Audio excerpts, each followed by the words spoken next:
What's up everyone, Matt here, and I purchased an EF lens for my RF camera, and I want to tell you why. Let's jump right into it.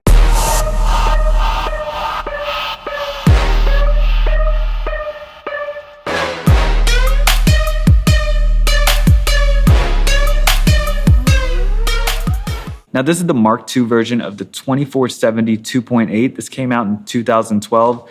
And it's still being sold today. You can purchase these brand new for about $1,900, and they're used on cameras such as the 5D, the 7D, and even cinema cameras like the C300. Now the cool thing is you can pick these things up used for anywhere from $900 to about $1,200, $1,300 in immaculate condition.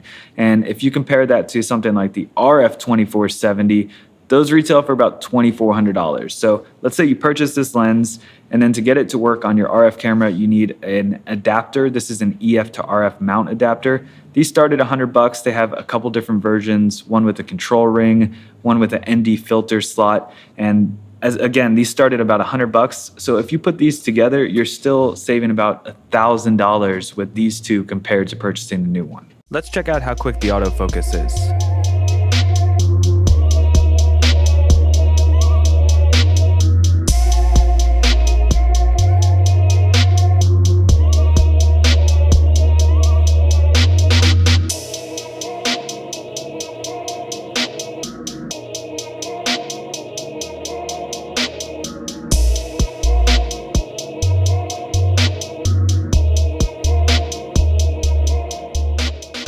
Let's talk about some of the things that it doesn't have, because obviously it is an older lens. So off the top, one of the things you don't have is image stabilization.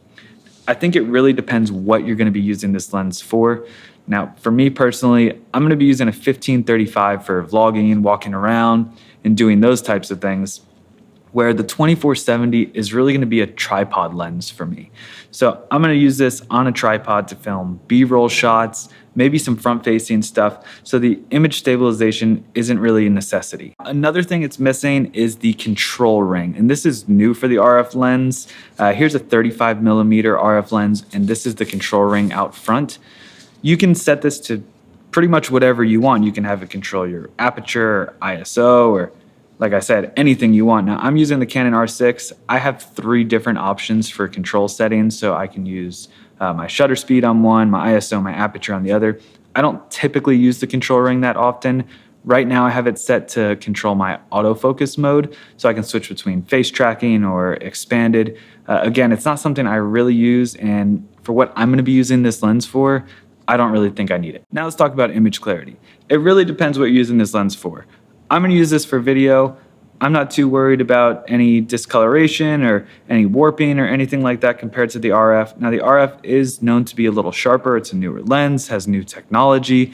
It has a different mounting system with more pins for the electronics. So you are gonna get some better quality with the RF. I think for video, it's gonna be so minimal that it's not really gonna make a difference, especially for the price point. Another difference between the EF and the RF is the EF lens does have a manual focus mechanism compared to the RF's electronic autofocus.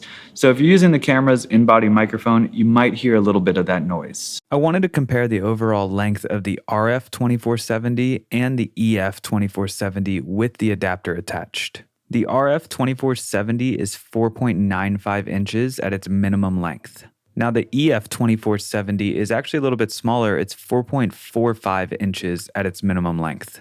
And finally, the EF to RF adapter is 0.94 inches. Now if we put the EF 2470 and the adapter together, we're at about 5.39 inches, which is only about a ½ inch longer than the RF. Last thing I want to compare is the weight here. The RF 2470 is 1.98 pounds, the EF is 1.77, and the adapter is only 0.24 pounds.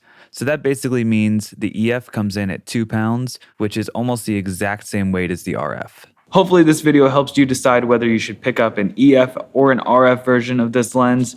Again, I think they're really close in comparison, and depending on what you're doing, this might make more sense. Stay tuned for the next video coming out soon.